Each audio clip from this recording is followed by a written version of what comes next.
Horror कहानियाँ अच्छी। अगली मौत किसकी? संजीव अपने दोस्तों राघव और प्रतीक के साथ बियर बार में बैठकर बियर पी रहा था। संजीव आज बहुत खुश लग रहा था। अरे यार, आज की पार्टी में तो मजा आ गया। तुम दोनों दोस्तों के साथ तो मेरी जिंदगी इतनी अच्छी है कि क्या बताओ कितनी अच्छी है। अरे भाई, अब दोस्ती की है तो जीना मरना सब साथ में। हाँ अरे यार सुनो, जल्दी से एक बियर और ऑर्डर करते हैं ना, एक आखिरी, और उसके बाद ये जश्न यही खत्म हो जाएगा। अरे हाँ, क्यों नहीं। वेटर, जल्दी से 2 बियर की बोतल लेकर आओ। आज मेरे दोस्तों को जश्न मनाना है, क्यों? इतने में वहाँ पर एक बहुत सुंदर लड़की छोटे छोटे कपड़े पहनकर हाथ में बियर की बोतल लेकर उसके पास आती है। ये लीजिए, आपने बियर ऑर्डर की थी ना, मैं लेकर आ गई। क्या बात है यार, इस बार के वेटर तो बड़ी सुंदर है। अब बियर लेकर आई हो तो अपने हाथों से ही पिला दो ना। हाँ, क्यों नहीं।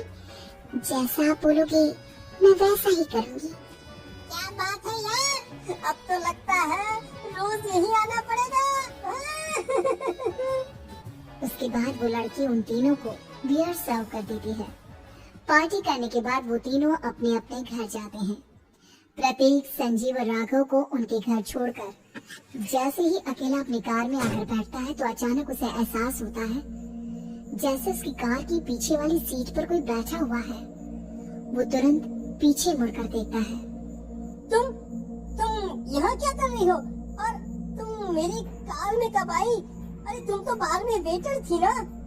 बस ऐसे ही मेरा दिल कर रहा था आपके साथ आपके घर चलने का, इसलिए मैं आपके साथ चली आई। अरे लेकिन तुम मेरी कार में आई कब? अभी कुछ देर पहले तो यहाँ पर मेरे दोस्त बैठे हुए थे। प्रतीक के इतना बोलते ही उस लड़के का चेहरा खतरनाक तरीके से बदल जाता है। उसकी आंखें पत्थर की तरह सफेद और पूरे शरीर पर नीली नीली नसें उभर आती है। गाड़ी चलाओ, पूरी स्पीड में चलाओ, और अगर तुमने गाड़ी रोकने की कोशिश भी की तो मुझसे बुरा कोई नहीं होगा। डर की वजह से प्रतीक के पसीने छूटने लगते हैं। उसका शरीर बुरी तरह से कांप रहा था। प्रतीक बिना कुछ सोचे समझे कार को फुल स्पीड से चलाना शुरू करता है। चलते चलते वो शहर से दूर एक पहाड़ी पर पहुंच जाता है और सामने अब सिर्फ पहाड़ी का किनारा दिख रहा है, जिसे देख प्रतीक घबरा कर अचानक से कार को ब्रेक लगाता है। देखो देखो देखो देखो, मुझे छोड़ दो मुझे।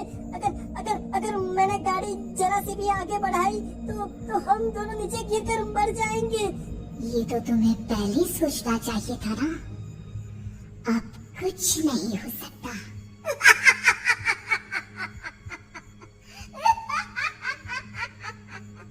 छोड़ दो मुझे। नहीं प्लीज मुझे छोड़ दो।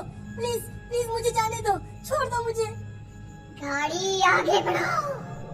और तभी अचानक से बिना प्रतीक के स्टार्ट किए उनकी कार आगे बढ़ती है और गहरी खाई में गिर जाती है। उसके चीखने की आवाज़ चारों तरफ सुनाई देती है।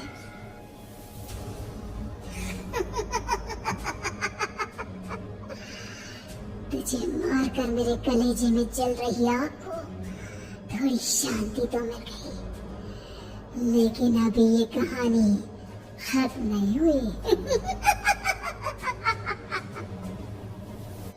और फिर अगले दिन राघव और संजीव को पता चलता है कि प्रतीक की पहाड़ी से नीचे गिरकर मौत हो गई। अरे कल रात की तो बात है यार, हम सब बैठकर पार्टी कर रहे थे, लेकिन मेरी एक बात समझ में नहीं आ रही। राघव शहर से इतना बाहर उस पहाड़ी पर इतनी रात को क्या करने गया था? अरे यार, वही सोचकर तो मैं भी परेशान हूँ। हम दोनों को छोड़ने के बाद तो वो सीधा अपने घर जाने वाला था, और वो आत्महत्या क्यों करेगा भाई? कल रात तक वो कितना खुश था, हमारे साथ सेलिब्रेट कर रहा था। हाँ, लेकिन पुलिस ने तो यही कहा है कि प्रतीक ने अपनी कार को जानबूझकर पहाड़ी से नीचे गिरा दिया और आत्महत्या कर ली। अरे यार, संजीव मेरी तो कुछ भी समझ में नहीं आ रहा है। चल ठीक है, अब मैं अपने घर जाता हूँ। Okay bye. राघव अपने घर में अकेला था। दोपहर का वक्त था। तभी दरवाजे की घंटी बजी। कौन है? अरे 1 मिनट रुको, अभी आता हूँ। राघव ने जैसे ही दरवाजा खोला उसने देखा कि सामने एक बहुत खूबसूरत लड़की खड़ी हुई है। कौन है आप और यहाँ किससे मिलने आई है? देखिए ना, बाहर बारिश शुरू हो गई थी, मेरी गाड़ी खराब हो गई है। आपका घर नजर आया तो सोचा कुछ हेल्प ले लेती हूँ। क्यों नहीं, आइए ना, आइए आइए। मेरे कपड़े पूरे भीग चुके हैं, क्या आपके पास टॉवल मिलेगा प्लीज? राघव अपने बाथरूम से एक टॉवल लाकर उस लड़की को देता है। थैंक यू सो मच, अब मैं चलती हूँ। अरे इतनी क्या जल्दी है? आप चाहे तो बारिश रुकने तक यहाँ पर रुक सकती है। हाँ। लड़की ने पलटकर राघव की तरफ देखा। नहीं, मुझे जाना होगा, मेरा काम बाकी है। और वो वहाँ से चली गई। उस लड़की के जाने के बाद राघव अपने बाथरूम में नहाने के लिए गया और जैसे ही उसने बाथरूम में देखा तो उसका टॉवल वहीं पर लटका हुआ था। उसने टॉवल हाथ में लिया तो देखा कि उसका पूरा टॉवल खून के धब्बों से सना हुआ है। अरे अरे ये क्या? ये टॉवल तो मैंने उस लड़की को दे दिया था। ये वापस मेरे बाथरूम में कैसे आ गया? और इस पर ये खून के धब्बे कहाँ से आ गए? राघव ने आईने में देखा तो उसकी गर्दन पर एक बड़ा सा चाकू का कट लगा हुआ था जिससे खून बह रहा था, जिसे देख राघव के होश उड़ गए। हाँ, अरे ये क्या? मेरी गर्दन इतनी ज्यादा कटी हुई है और मुझे दर्द भी नहीं हो रहा है। ये क्या हो रहा है मेरे साथ?